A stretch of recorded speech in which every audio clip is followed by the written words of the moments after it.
সড়ক চাই, দ্বিতীয় কোনো কথা নাই।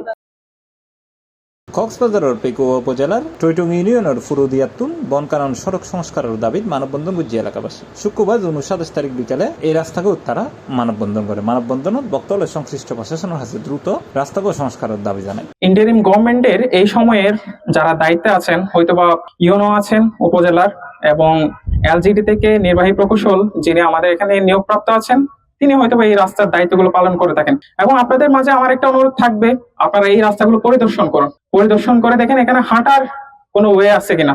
জানা গিয়ে এই রাস্তা কমিটির দিন দীর্ঘ 17 বছর কোনো ধরনের উন্নয়নের ছোঁয়া না লাগে, পরে বরাবরের মতোই অবহেলিত থাকিল এই পাড়ার মানুষই। এহতালে গ্রামের মানুষের এখন প্রাণের দাবি এই রাস্তাগুলোর সংস্কার।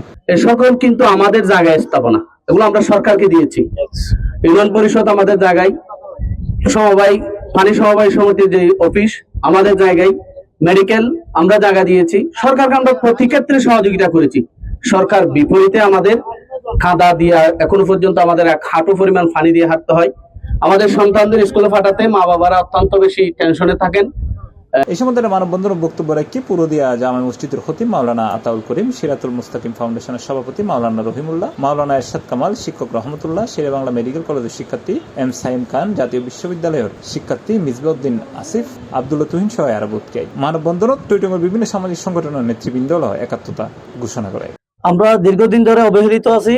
যে রাস্তা দিয়ে যদি বৃষ্টি হয় আমরা চলাফেরা করতে পারি না। আমাদের ছেলে সন্তানরা স্কুল মাদ্রাসায় যেতে পারতেছে না। একজন রোগী যদি নিতে হয় আমরা হাজীবাজার থেকে বনাখান দিয়ে প্রায় 15-20 মিনিটের পথ পাড়ি দিয়ে নিতে হয়, যেখানে বাঁচা মৃত্যু নিয়ে আমাদের সংগ্রহ থাকে। এরকম একটা রাস্তা যেহেতু অবহেলিত আছে, আমরা দীর্ঘদিন ধরে অবহেলিত থাকায় এই বর্ষার মৌসুমে আরো বেশি কার অবস্থা খারাপ হয়ে যাচ্ছে। এখন রাস্তা দেখলে মনে হয় এটা কাল হয়ে গেছে। আজ থেকে কয়েক মাস আগে এই ফুলবাড়িয়াতে কি একজন ডেলিভারি রোগী নিয়ে যাচ্ছে উপজেলায়। আলহামদুলিল্লাহ যতক্ষণ যেতে পারলাম, চৌমুহনী যাবো বিবেচনার আগে কিন্তু তার ডেলিভারি হারাস হয়ে যাচ্ছে। কেন হয়ে যাচ্ছে?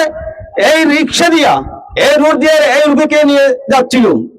আমার মনে হয় এই বাচ্চা কিন্তু 70% মায়ের পেট থেকে কিন্তু দুনিয়াতে চলে আসছে। C+ TV Chittagong.